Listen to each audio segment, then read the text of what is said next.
After 6 million years of boredom, the evolutionary ascent of our species from the last common ancestor with the chimpanzee, something extraordinary happened to us less than 100,000 years ago, which, by the way, is long after we'd become anatomically modern. It was a kind of emergence into consciousness less than 100,000 years ago, really less than 40,000 years ago, when we became fully symbolic creatures.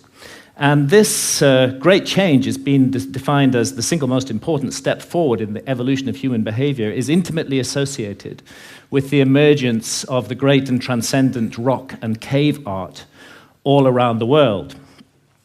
And over the last 30 years, researchers led by Professor David Lewis Williams at the University of Witwatersrand in South Africa and many others have suggested an intriguing and radical possibility, which is that this emergence into consciousness was triggered by our ancestors' encounters with visionary plants and the beginning of shamanism.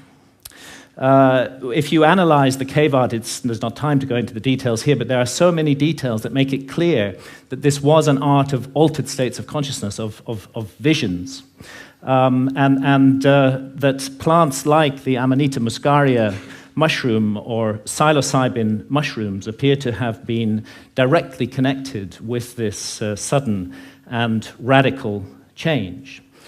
So to investigate this possibility, when I got interested in this mystery, I went down to the Amazon, where there are still surviving shamanistic cultures today, and where they drink the powerful visionary brew, ayahuasca, of which the active ingredient is dimethyltryptamine, DMT, which is actually closely related at the molecular level to psilocybin. Now, normally, DMT cannot be activated orally. When we encounter it in the West, it's generally smoked.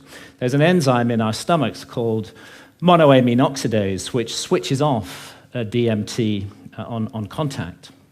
But in the Amazon, they've got round this problem, and they say it was the spirits that taught them how to do it. The DMT in the ayahuasca brew is contained in these leaves from a plant that they call chacruna in the Amazon. And there they mix it together with this vine. And out of the 150,000 different species of plants and trees in the Amazon, this is the one that contains a monoamine oxidase inhibitor, which switches off that enzyme in our stomachs and allows the DMT in the leaves, when the two are married together and cooked in water, to be absorbed orally and takes us on a 4-hour journey into extraordinary realms. Now, it's no joke to drink ayahuasca. The ayahuasca brew it has a foul taste, really hideous, and a dreadful smell. And after you've drunk your cup, you'll find within 45 minutes or so that you're sweating, that you're feeling nauseous. Pretty soon you may well be vomiting, you may well have diarrhea. So, nobody's doing this for recreation. And I'd like to add that I don't think any of the psychedelics should be used for recreation. They have much more serious and important mission with humanity. So we're not doing this for fun. But what draws people to ayahuasca again and again to brace themselves for this experience, and you do have to brace yourself, is its extraordinary effects at the level of consciousness. And one of those effects has to do with creativity, and we can see the creative cosmogenic impulse of ayahuasca in the paintings of ayahuasca shamans from Peru, like the paintings of Pablo Amaringo here, those richly saturated colors, the amazing visions that they reproduce. And this creative impulse has also spread to Western artists. Many Western artists now have been deeply influenced by ayahuasca and are also painting their visions. And as these paintings show, another universal experience of ayahuasca is the encounter with seemingly intelligent entities which communicate with us telepathically. Now, I'm making no claim one way or another as to the reality status of these entities we encounter, simply that phenomenologically, in the ayahuasca experience, they are encountered by people all over the world. And most frequently of all, the spirit of ayahuasca herself, Mother Ayahuasca, who is a healer. And although she's kind of the mother goddess of the planet, She seems to take a direct personal interest in us as individuals, to heal our ills, to want us to be the best that we can possibly be, to correct errors and mistakes in our behavior that may be leading us down the wrong path. And this is perhaps why, and it's an untold story, really. Ayahuasca has been fantastically successful in getting people off harmful addictions to hard drugs, such as heroin and cocaine. Jacques Mabit at the Taquihuasi Clinic in Peru brings heroin and cocaine addicts out there for a month, gives them 12 ayahuasca sessions, and they have encounters with Mother Ayahuasca during those sessions that lead them not to wish to take heroin or cocaine anymore, and more than half leave completely free of their addiction, never return to it, and don't even have withdrawal symptoms. And the same incredible healing work was being done in Canada by Dr. Gabor Mate until the Canadian government intervened and stopped his healing practice on the grounds that ayahuasca itself was an illegal drug. Now, I have some personal experience of this. I have not been addicted to heroin or cocaine, but I had a 24-year non-stop cannabis habit.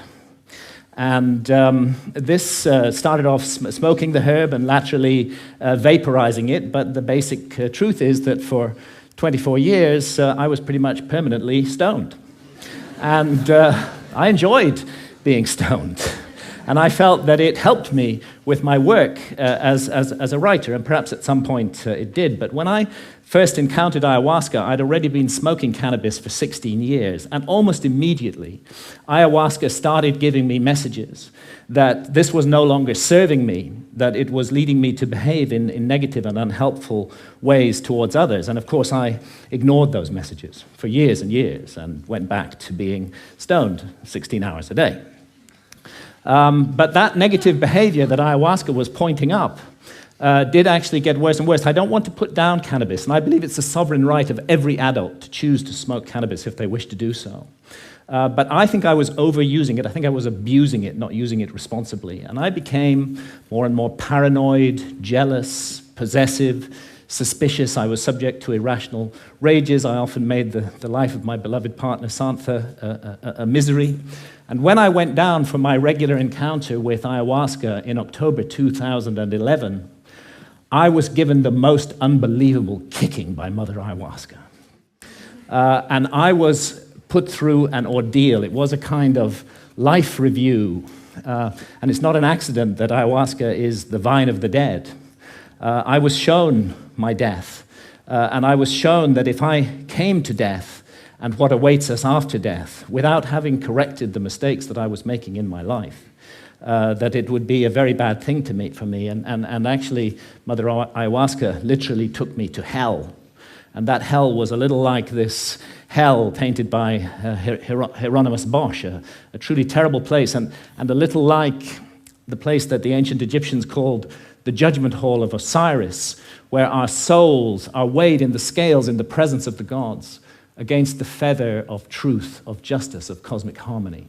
And I was shown that the path I was walking, my abuse of cannabis and the behavior associated with it, was going to lead me to be found wanting in the judgment, and that I might face annihilation in the world beyond death. So perhaps not surprising that when I came back to England later in October 2011, I gave up cannabis. And I've never smoked it again since then. And actually, and again, I'm speaking only personally with no comment on others' use of cannabis, it's as though a monkey has been lifted off my back. I'm liberated in incredible ways. Far from my creativity being inhibited, I find myself writing much more productively, much more creatively, much more focused, and much more efficiently. As well, and I've begun to be able to address those negative aspects of my behavior which cannabis had revealed, and hopefully to make myself slowly, it's a long progress, into a more nurturing, more loving, more positive person. And this whole transformation, it really has been a personal transformation for me, was made possible by this encounter with death that Mother Ayahuasca gave me. And, you know, that leads me to ask, what is death? Our materialist science reduces everything to matter. Materialist science in the West says that we are just meat, we're just our bodies. So when the brain is dead, that's the end of consciousness. There is no life after death. There is no soul. We just rot and are gone. But actually, many honest scientists should admit that consciousness is the greatest mystery of science, and that we don't know exactly how it works. The brain's involved in it in some way, but we're not sure how. Could be that the brain generates consciousness the way a generator makes electricity. If you hold to that paradigm, then of course you can't believe in life after death. When the generator's broken, consciousness is gone. But it's equally possible that the relationship, and nothing in neuroscience rules it out, that the relationship is more like the relationship of the TV signal to the TV set. And in that case, when the TV set is broken, of course, the TV signal continues. And this is the paradigm of all spiritual traditions, that we are immortal souls, temporarily incarnated in these physical forms to learn and to grow and to develop. And really, if we want to know about this mystery, the last people we should ask are materialist reductionist scientists. They have nothing to say on the matter at all. Let's go rather to the ancient Egyptians, who put their best minds to work for 3,000 years on the problem of death, and on the problem of how we should live our lives to prepare for what we will confront after death. And the ancient Egyptians expressed their ideas in transcendent art, which still touches us emotionally today, and they came to certain very specific conclusions, that the soul does survive death, and that we will be held accountable for every thought, every action, every deed that we have lived through in our lives. So we better take this precious opportunity to be born in a human body seriously and make the most of it. And in these inquiries into the mystery of death, the ancient Egyptians weren't just exercising their imaginations. They highly valued dream states, and it's now known that they used visionary plants like the hallucinogenic blue water lily. And it's interesting that the ancient Egyptian tree of life has recently been identified as the Acacia nilotica, which contains high quantities of DMT, dimethyltryptamine, the same active ingredient that we find in ayahuasca. Now, it's difficult to imagine a society more different from the society of ancient Egypt than our society today. We hate visionary states in this society. In our society, if we want to insult somebody, we call them a dreamer. In ancient societies, that was praise. And we have erected huge apparatuses of armed bureaucracies who will invade our privacy, who will break down our doors, who will arrest us, who will send us to prison, sometimes for years, for possessing even small quantities of psilocybin or substances like DMT, whether in its smokable form or in the ayahuasca brew. And yet, ironically, DMT is, we now know, a natural brain hormone. We all have it in our bodies, and it's just that its function remains unknown for lack of research. And it's not as though our society is opposed in principle to altered states of consciousness. I mean, billions are being made by the unholy alliance of psychiatrists and big pharma in overprescribing drugs to control so-called syndromes like depression or attention deficit disorder in teenagers. And we have a love affair in our society with alcohol. We glorify this most boring of drugs, despite the terrible consequences that it often has. And of course, we love our stimulants, our tea, our coffee, our energy drinks, our sugar, and huge industries are built around these substances, which are valued because of the way they alter consciousness. But what all these approved altered states of consciousness have in common is that none of them contradict or conflict with the basic state of consciousness valued by our society, which I would call the alert, problem-solving state of consciousness, which is good for the more mundane aspects of science. It's good for the prosecution of warfare. It's good for commerce. It's good for politics. But I think everybody realizes that the promise of a society over-monopolistically based upon this state of consciousness has proved hollow, and that this model is no longer working, that it's broken in every possible sense that a model can be broken, and that urgently we need to find something to replace it. The vast problems of global pollution that have resulted from the single-minded pursuit of profit, the horrors of nuclear proliferation, the specter of hunger, that millions every night go to bed starving, that we can't even solve this problem despite our alert problem-solving state of consciousness. And look what's happening in the Amazon, the lungs of our planet, this precious home of biodiversity. The old-growth rainforest being cut down and replaced with soybean farms so we can feed cattle, so that we can all eat hamburgers. Only a truly insane global state of consciousness could allow such an abomination to occur. And I did a back-of-an-envelope calculation during the Iraq War. It seems to me that 6 months' expenditure on the Iraq War would have solved the problem of the Amazon forever, would be sufficient to compensate the peoples of the Amazon so that no single tree ever needed to be cut down again to garden and look after that amazing resource. But we can't make that decision as a global community. We can spend countless billions on warfare, on hatred, on fear, on suspicion, on division, but we can't get together the collective effort to save the lungs of our planet. And this is perhaps why shamans from the Amazon are now mounting a kind of reverse missionary activity. When I've asked shamans about the sickness of the West, they say it's quite simple. You guys have severed your connection with spirit.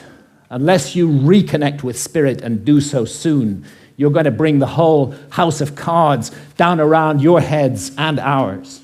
And rightly or wrongly, they believe that ayahuasca is the remedy for that sickness.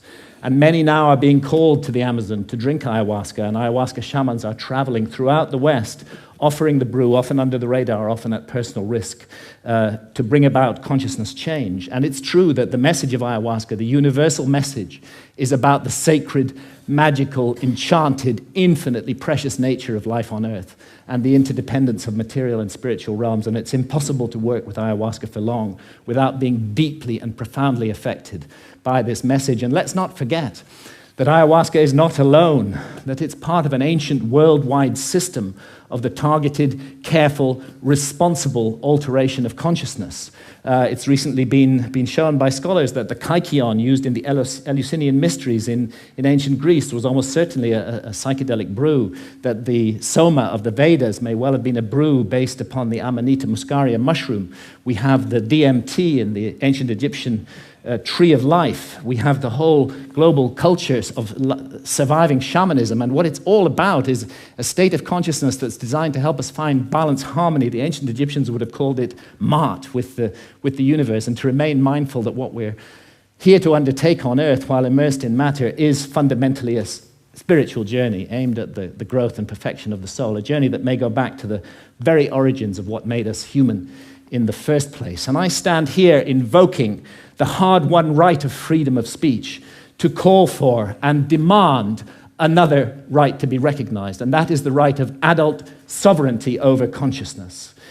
There's a war on consciousness in our society, and if we as adults are not allowed to make sovereign decisions about what to experience with our own consciousness while doing no harm to others, including the decision to use responsibly ancient and sacred visionary plants, then we cannot claim to be free in any way. And it's useless for our society to go around the world imposing our form of democracy on others while we nourish this rot at the heart of society and we do not allow individual freedom over consciousness. It may even be that we're denying ourselves the next vital step in our own evolution by allowing this state of affairs to continue, and who knows, perhaps our immortal destiny as well.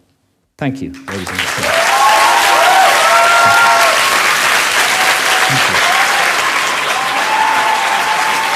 Thank you. Thank you.